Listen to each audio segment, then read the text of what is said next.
tubaniriza mu service yaffe ey'Oluganda wano ku Emmanuel Baptist Church eri mu Ssengo wano Wakiso District. Era twebaza okuba nga musobodde otulaba wano n'okutwegattako ku service yaffe eno. Tukkiriza nti Katonda alina ekyomuwendo ennyo kyayagala okuba nga tuyiga mu bbanga lino ery'ebiseera ebizibu bya COVID-19. Era twebaza Mukama nti agala tusobozesa okushiyali okugabana ku bigambo bino ebiri mu kitabo kye ekitukuvu. Tubaniriza nnyo twagala obbajjukiza nti services zaffe kakati tekyasobola kubeera kuba tusisinkana mwena mukimanyi olw'obulwadde. So ojja kuba wetulikodinga nga tuwuliriza bu flashes. So twebaza okuba musobola tulaba n'otuwuliriza. Kati mbajjukiza nti olw'ekirwadde kino tulina okwegendereza ennyo olw'okuba nti ekirwadde kitta. Tulina okunaaba mu ngalo, tulina okugoberera amateeka gavumenti ge yatuteerawo. Tokwata ku nnyindo, owala ebifo by'olukale. Era mwegendereza nnyo abaana okuba nga bakwata ku bitundu eby'enjawulo. Bamala okukwata ku bintu banabe mu ngalo ne sabbuuni oba ne sanitizer.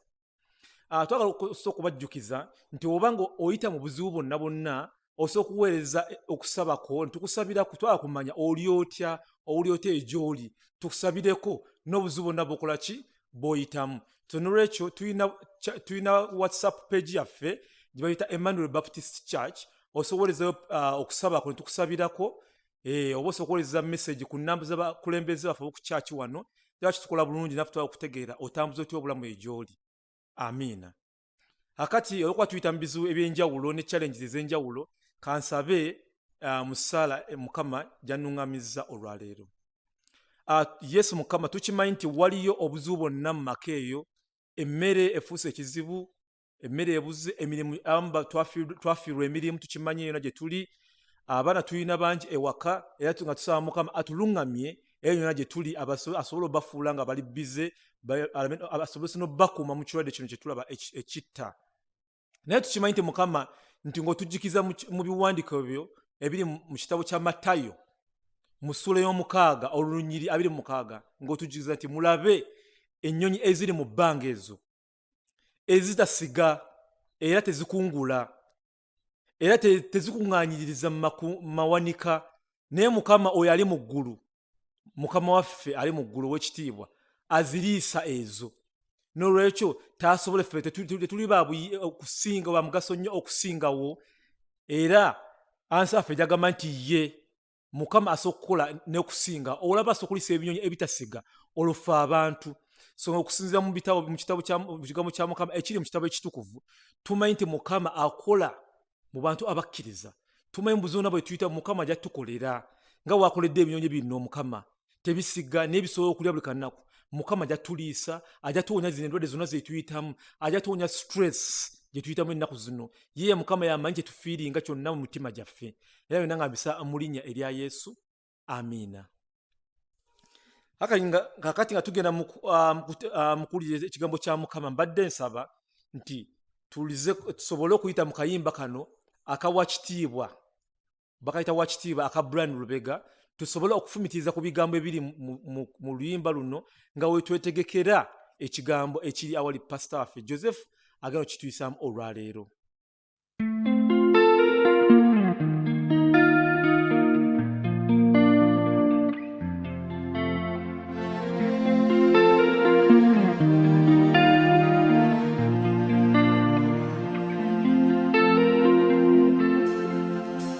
Enensi nebigirimu bibye, emisingi gy'ensi giri mu mikono gye. Enensi nebigirimu bibye, emisingi gy'ensi giri mu mikono gye. Obwakabaka bwe tebukoma, n'ababulimu tebasalwa, banyumirwa buli ogukamala, kyova obawulira nga bayimba. Wakitiibwa, wakitiibwa, wakitiibwa oyo Mukama.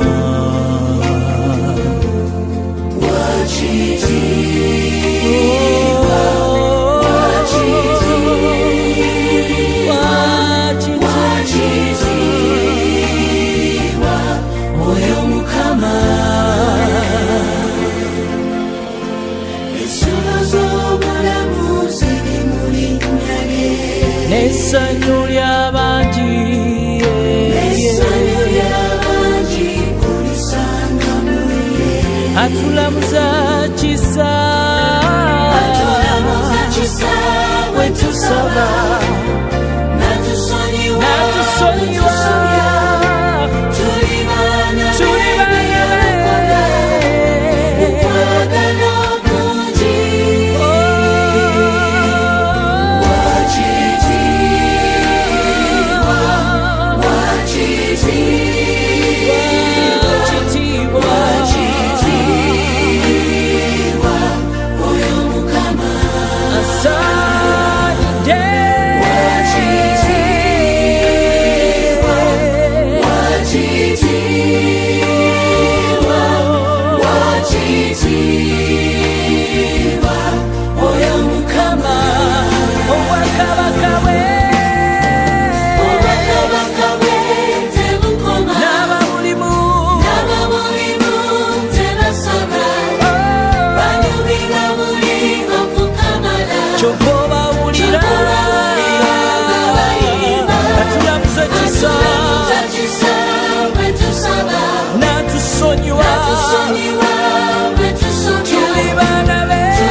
akati ekigambo kyaffe olwaleero kyava mu kitabo kya Matayo essuula e11 okuva ku lunyiriri olw'16 paaka ku lunyiriri 24 era ekigambo kya Mukama kigamba bwe kiti eggwanga lino naligeraageranya nti kuki bafaanana ng'abaana abato abazannya emizannyo gyabwe mu katale nga bagamba bato bannaabwe nti twabafuuyira omulere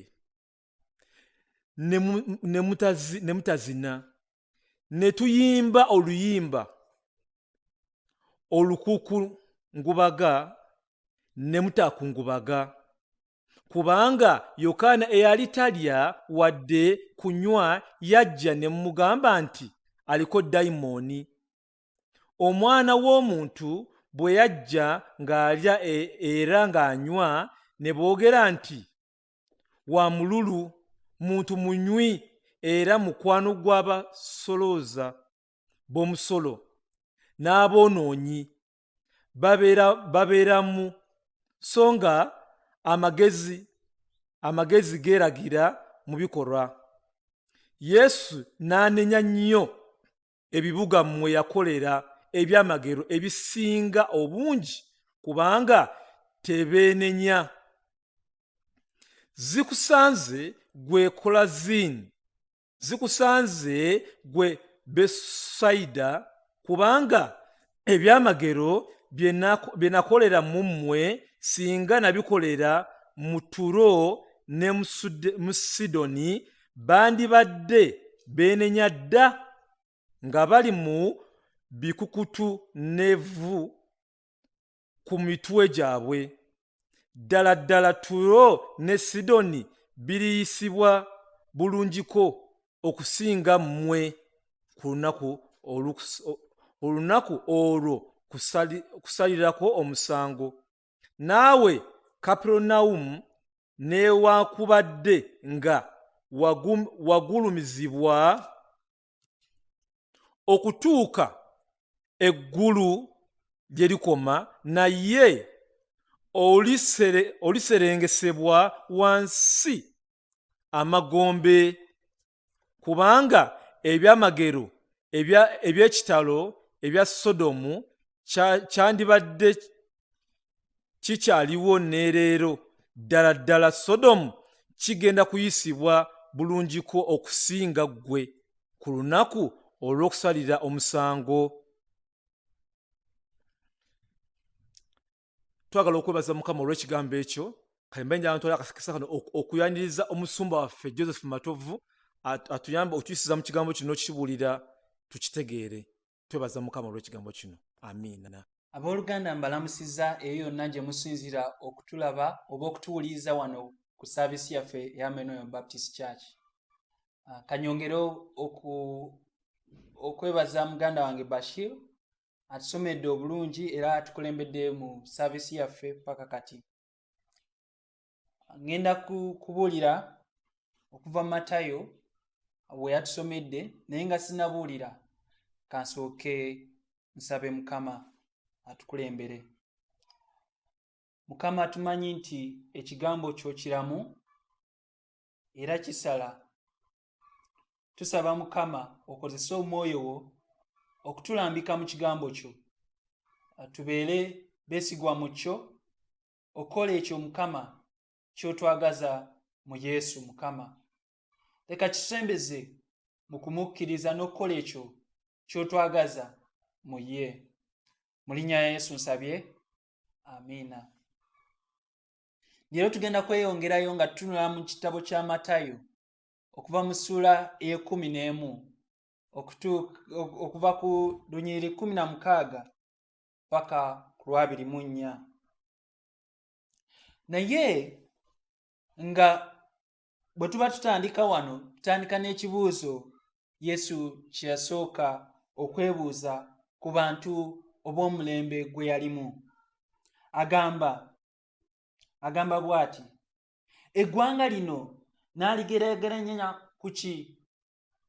Agamba eggwanga lyalimu oba abantu b'omulembe gwe yalimu anaabageraageranya ku ki? Ekibuuzo kino kibuuzo kikulu nnyo okukyebuuza, nti ffe ab'akaseera kano, ffe abali mu kaseera kano, Yesu bw'abanga asobola otugeraageranya, ayinza tugeraageranya ku ki?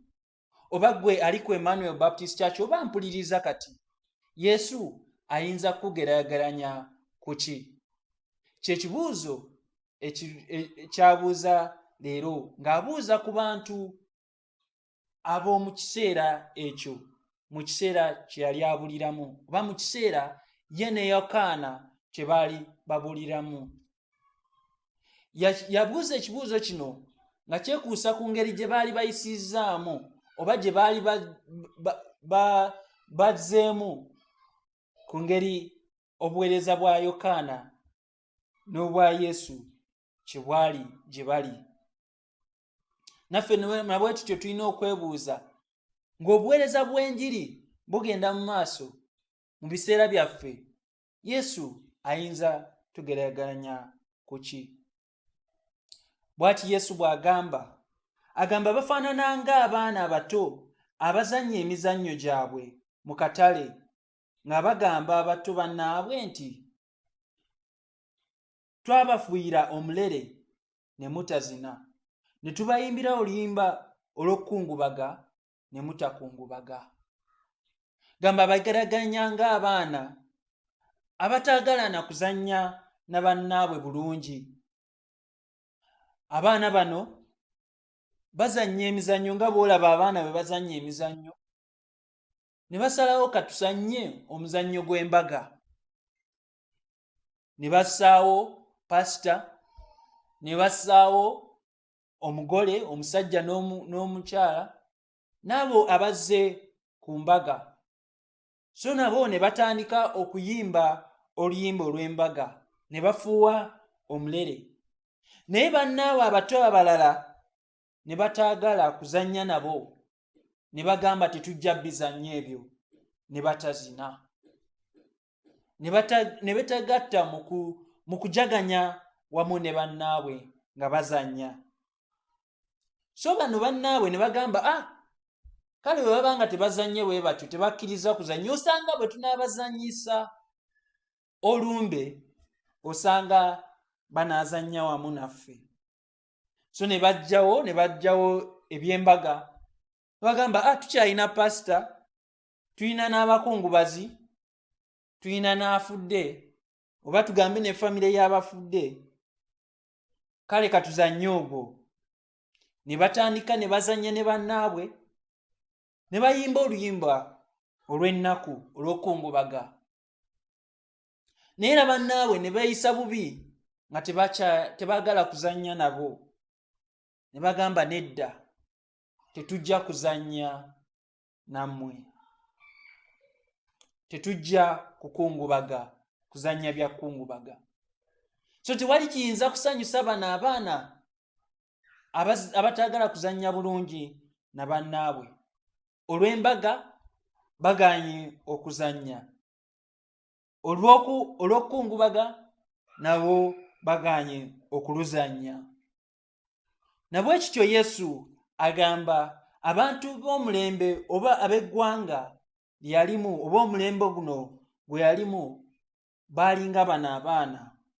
Agamba lwaki? Kuba engeri gye bagaanamu obuweereza bwa Yokaana ne babasamba n'obuweereza bwa Yesu. Atandika ng'ayogera ku buweereza bwa Yokaana, Olunyiri 18, kubanga Yokaana eyali talya wadde n'okunywa, yajja ne mugamba nti aliko dayimooni. Agamba nti obuweereza bwa Yokaana obwasookawo mu mulembe guno abantu tebaabukkiriza. Kuba Yokaana yajja nga yasoose Yesu, nga yazze mu maaso ga Yesu, ng'azze ng'abagamba mwenenye kuba obwakabaka bwa Katonda bujja. Yali aweerezeddwa Katonda okukola omulimu guno ogw'okuyita abantu bajje beenenye. Era nga bwe twalaba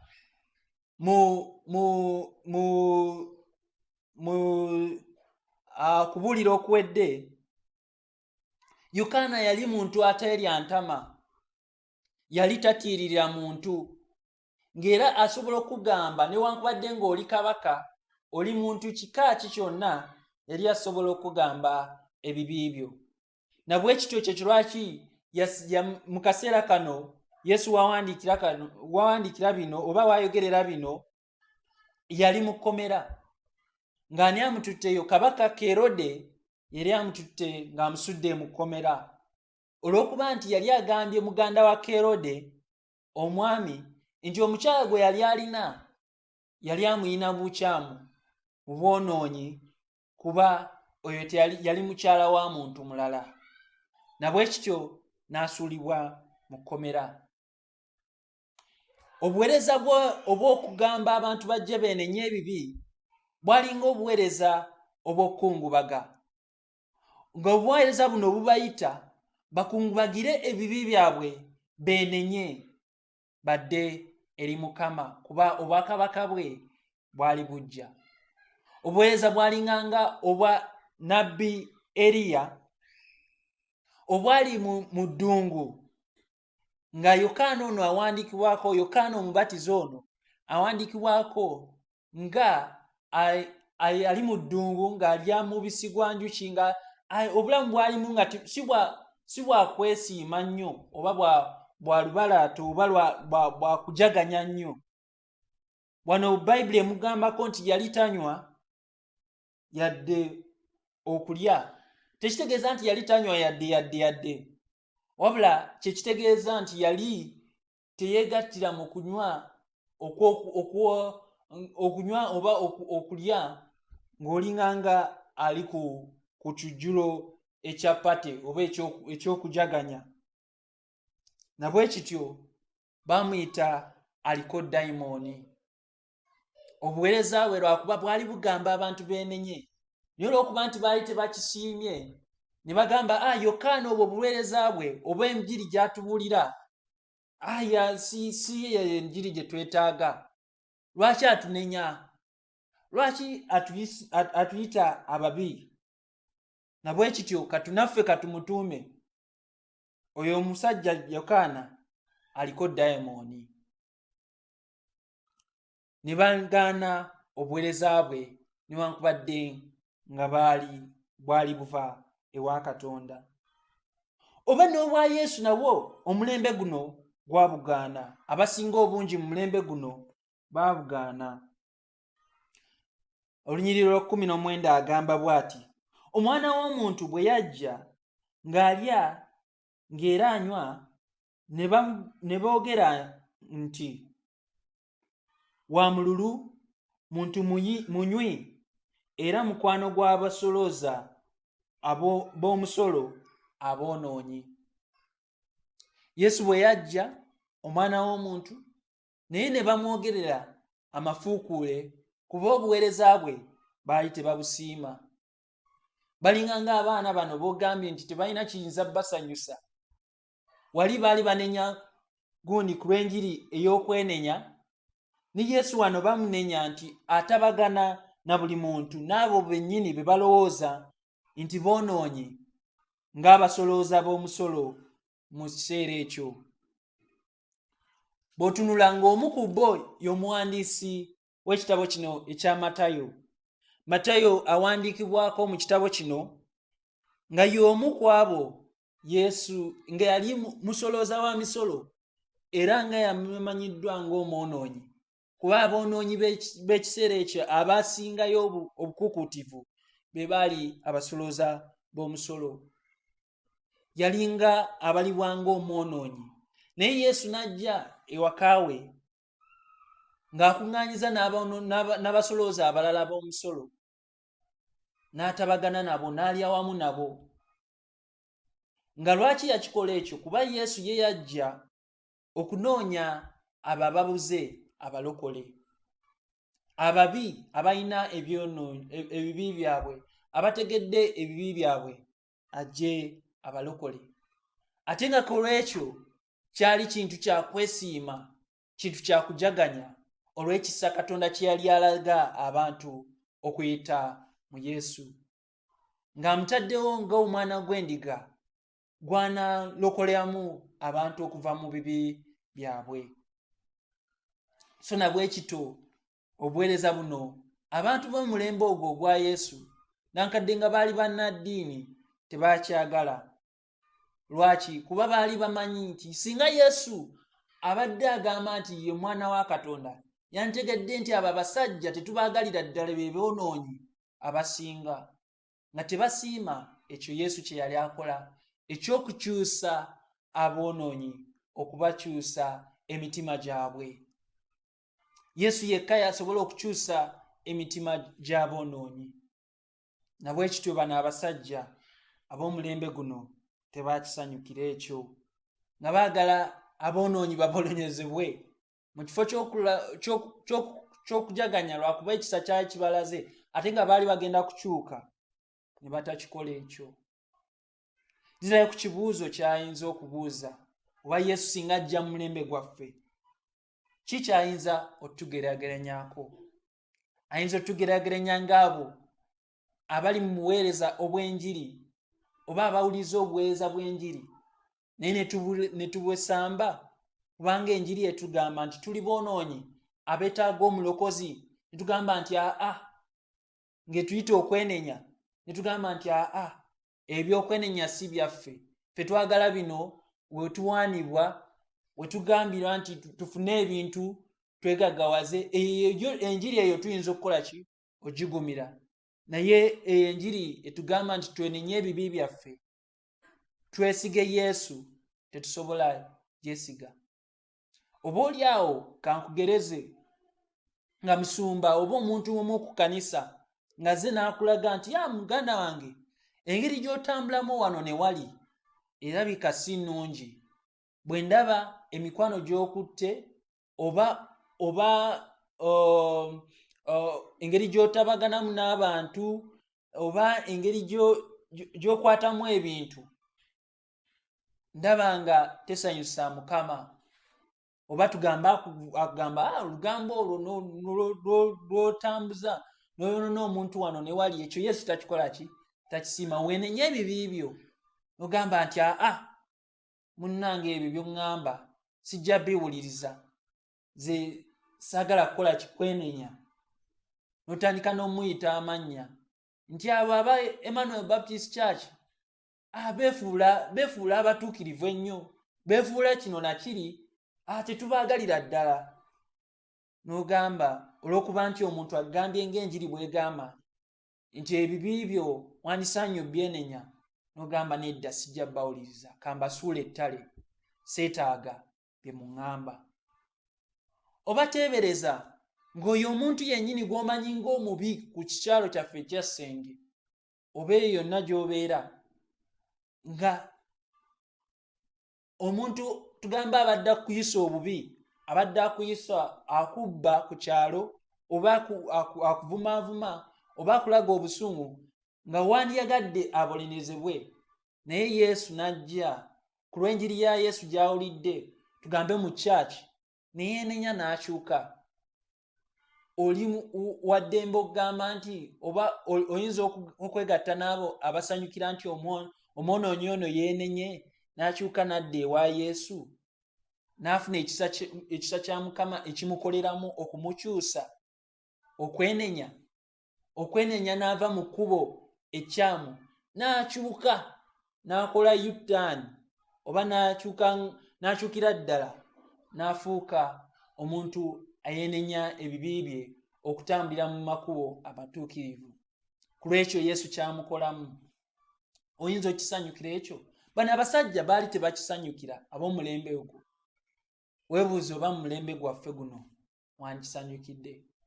Ng'omuntu abadde akwogerako oba abadde akukolako olugambo oba abadde akuyisa obubi, nga Yesu amusonyiye olw'enjiri gy'awulidde ne yeenenya, gwe naawe osobola okukola ki?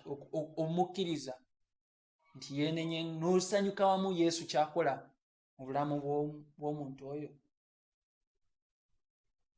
Mu mulembe guno ogwaffe Yesu ayinza tugeraganya ku ki? Yesu ayinza tugeraganya ku ki? Amayizo olw'19 ng'agamba bw'ati, olunyiriri lw'19 nga lumaliza agamba, so nga amagezi geeragira mu bikolwa. Amagezi agali mu njiri oba amagezi agali mu njiri geeragira mu muntu omwonoonyi okwenenya n'ajja n'akyuka eri Yesu. Enjiri eno bw'etyo bw'ekola era byebirina okugivaamu ng'ebuuliddwa omuntu n'agikkiriza. Ate nga bangi bagikkiriza, nga kwe kuli ne Matayo ono omwonoonyi w'ekiseera ekyo, yakkiriza Yesu n'awulira enjiri n'adda n'akyuka nga takyali mubbi mu misolo nti agisolooza n'agyongeramu, n'afuuka mugoberezi wa Yesu, n'ava mu kwonoona ne yeenenya n'ajja mu kukola ekituufu. Nga kyekyali kimukyusizza enjiri Yesu gye yawulira Yesu ng'abuulira. Abantu bangi bazze nga bakyuka olw'enjiri eno, era nga ge magezi ga Katonda engeri gye geeragiramu mu njiri, newankubadde ng'abalala bagitwalanga obusirusiru, bagaana okwenenya oba bagaanya ebibala ebiva mu njiri ku lw'abantu abalala. Tebasanyuka wamu na Yesu ekyo kyakola mu kiseera eky'essanyu bwe bafuuyira omulere tebagenda kuzina kusanyuka wamu na Yesu kyakola mu bulamu okulokola abantu. Naye ng'amagezi go geeragira mu kukola ki? Okulokolebwa kw'abantu abo bennyini abawulidde enjiri. Yesu bw'atugamba. Naye ng'ovudde ku ekyo, Yesu ate atulabula ekintu ekisukkawo nti abo bonna abatawuliza njiri ebayita kwenenya bajja kufuna ekibonerezo ekisinga okuva ewa Katonda. Bajja kusalirwa omusango ate bafune ekibonerezo eky'amaanyi okuva ewa Katonda. Ekyo Yesu akijjayo mu nnyiriri okuva ku 2 paka ku 24 nga tumaliriza.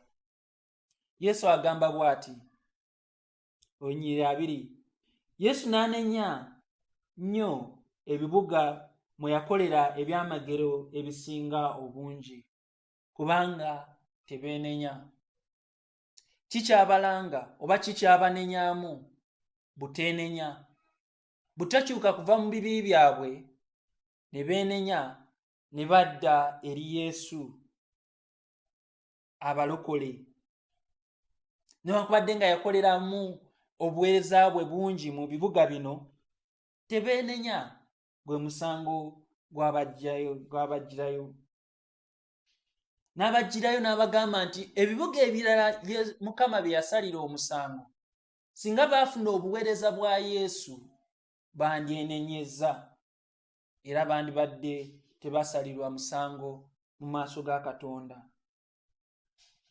Mu ekyo abagirayo ekibuga Tuulo n'ekirala kye bayita Sidoni. N'agamba bw'ati mu lunyiriri lwa 21, agamba, zikusanze gwe Kolazini, zikusanze gwe Besusayida, kubanga ebyamagero bye nakolera mu mmwe singa nabikolera mu Tuulo ne Sidoni bandibadde beenenya dda nga bali mu bibukutu n'evvu ku mitwe gyabwe.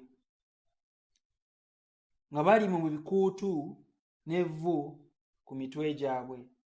Ddala ddala Tuulo ne Sidoni biriyisibwa bulungiko okusinga nga mmwe ku lunaku olw'okusalira omusango.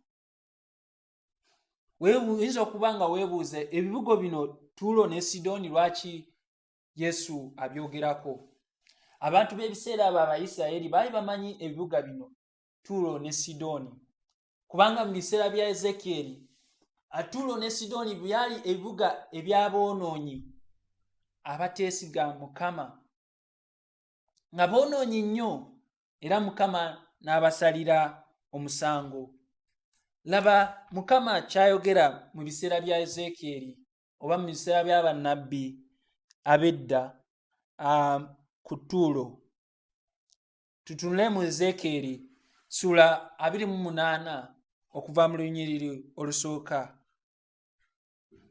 Awo ekigambo kya Mukama ne kinzijira n'aŋŋamba nti, omwana w'omuntu gamba omufuzi w'e Tuulo nti, bw'ati bw'ayogera Mukama Katonda nti, kubanga olina amalala mu mutima gwo, kyova oyogera nti ndi Katonda, era ntuula ku ntebe ey'obwakabaka eya Katonda wakati mu nnyanja. So nga oli muntu buntu si Katonda, newankubadde ng'olowooza nga oli mugezi nga Katonda. Oba tunulira olwokutaano ky'abasalira, abagamba olw'obukujjukujju bwo mu by'obusuubuzi oyongedde okugaggawala, era n'omutima gwo gwenyumiriza mu bugagga bwo. Abatuulo abasalira omusango kubanga baali bagaggadde nnyo ne kibaleetera amalala n'okweyita bakatonda, nga tebakyassa kitiibwa mu Katonda, nga tebasobola na kwenenya newankubadde nga baali bagambiddwako, ng'abagamba olw'obuteenenya olw'amalala gammwe ŋŋenda kubasalira omusango. Tebaamanya Katonda wabula bo beeyisa nga bwe beeyisa, era Katonda asungwalira abo abatwala ekifo kye n'ababonereza. Oba tunuulira ekibuga kino ekirala ekya Sidoni mu lunyiriri olwa 24 olw'essuula 28 y'Ezeekeri, Mukama ajjayo kye yali abasalira omusango, agamba tewalibaawo nate eri nnyumba ya Isirayiri omwera mannyo ogufumita newankubadde eriggwa eribafumita okuva mu baliraana abalina ettima.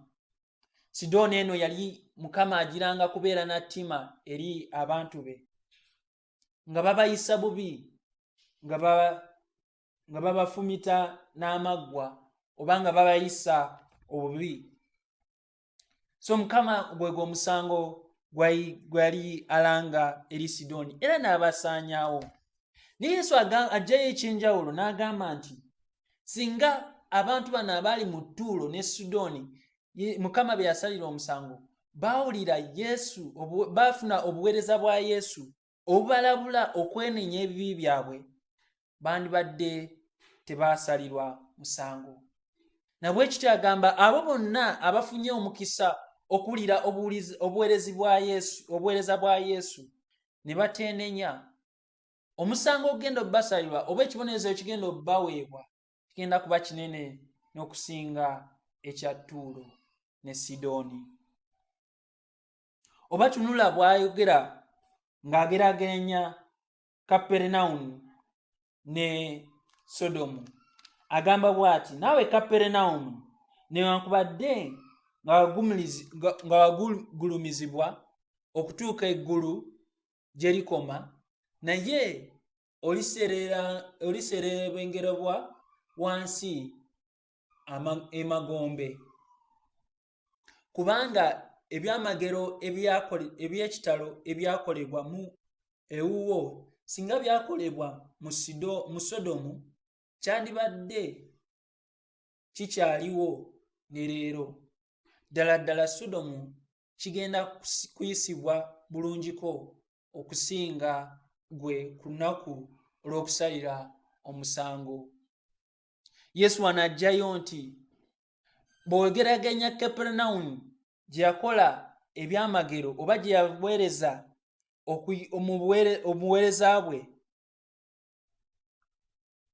ne bateenenya, singa aba Sodomu ekibuga ekyalimu ebibi ebingi kye tumanyi mu kitabo eky'Okuva eky'olubereberye ekya Bayibuli, Katonda be yabonereza n'omuliro n'asaanyaawo ekibuga kiramba olw'ebibi byabwe, singa ate bo baawuliriza baafuna obuweereza obwajja eri Kaperunawumu, ekibuga kino Kaperunawumu mu mirembe guno ogwa Yesu, singa bwe baafuna obuweereza obwo bandibaddewo ne leero. Yesu w'agamba bandibadde beenenya, Mukama bw'atyo n'ababeera n'atabasalira musango, n'atabasaanyaawo. Nabwe kityo Yesu ategeeza nti abo bonna abafuna enjiri oba abawuliriza enjiri ebayita okwenenya ne bateenenya, ebayita okwenenya ne bateenenya, omusango gugenda basalirwa. Omusango ogenda basalirwa gugenda kuba munene, si kati wabula ku lunaku luli olw'enkomerero. Agamba ku lunaku olw'okusala omusango kijja kuba kisingako ekyatuuka ku Sodomu ekinaatuuka ku bantu bano. Ekibuga kino ekya Kapernaum kyalimu abantu ba Katonda nga basuubira nti bajja kuyimisibwa bawandikibwe mu ggulu, naye Mukama n'agamba nti bajja kugenda wansi emagombe oba mu Geyeena olw'okuba nti baagaana obuweereza bwe. Nabwe kityo kindeetera okwebuuza, gwe nange tuli tutya mu buweereza bw'enjiri? Bwe tubuwuliza butuleetera okwenenya ebibi byaffe oba butuleetera kugugubala ne tuteenenya, ne tugamba nti ebyo batugamba tetubyagala, wabula ffe tugubye tetujja kwenenya?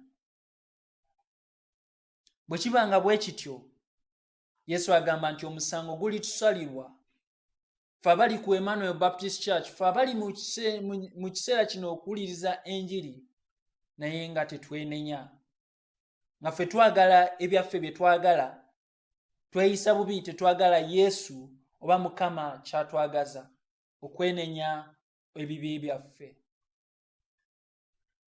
n'okusanyukira ekyo Yesu kyasobola otukolera, okusanyukira omulokozi kwatuwadde Mukama okubanga yatulokola.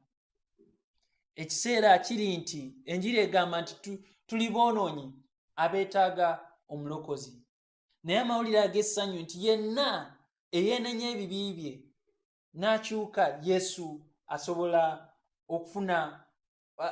omufunira okubeera nti tajja kusalirwa mu masango mu maaso ga Katonda, okufuna okusonyiyibwa, kuba omwana gw'endiga Mukama gwe yali alina okuyitamu okusonyiwa ebibi byaffe, nze naawe.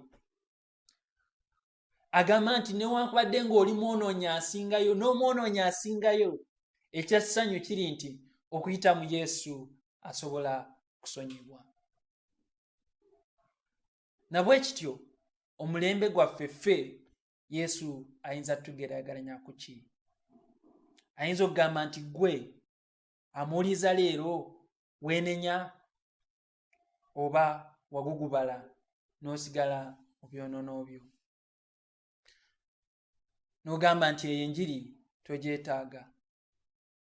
Ate nga buli kaseera bw'oba ng'osigadde owulira enjiri yetuleetera okwenenya mu maaso ga Katonda, era yetusigaza nga tusigala nga abeenenya mu maaso ga Katonda. Ekintu ekikulu ekiraga nti omuntu akkiriza mu Yesu kwe kwenenya kwe bw'asigala nga yeenenya, ate nga Yesu amukyusa obulamu n'amuwa ebibala ebipya ebiri mu kugoberera Yesu. Muganda wange, mukwano gwange, kansuubire nti gwe tolinga bano be bagamba nti mukaabire ebibi byammwe n'ogaana okukaaba, mwenenye ebibi byabwe n'ogaana okwenenya. Oba bano be bagamba nti musanyuke olwa Yesu asonyiwa ebibi n'ogaana okusanyuka. Byombi bitambulira kumu mu njiri ya Yesu, okwenenya n'okusanyukira Yesu kyatukolera okuyita mu njiri. Kansabe nga mmala. Mukama, tukwebaza olw'ekigambo kyo. Tusaba Mukama okole mu mulembe gwaffe nga enjiri yo bw'ekola, okukyusa emitima gy'abantu abo bonna abagaana okwenenya. Mukama, ne kakati nga tukuwuliza Mukama, tuleetere okuba abo bennyini abeenenya ne bakkiriza mu Yesu, abakungubagira ebibi byaffe mu maaso go buli kaseera, naye ate abalina essuubi okuyita mu mwana wo Yesu w'oyitamu okutulokola. Tukwebaza olw'ekigambo kyo, era tukwebaza n'olw'ebisuubizo byo okuyita mu Yesu. Mu linnya Yesu tusabye. Baganda bange, mbebaza olw'okuwuliriza oba okutulaba, era kati katumalize saavisi yaffe nga tuyimbayo oluyimba lumu. Mukama abawo. Nalyoka ne kusenga kwe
say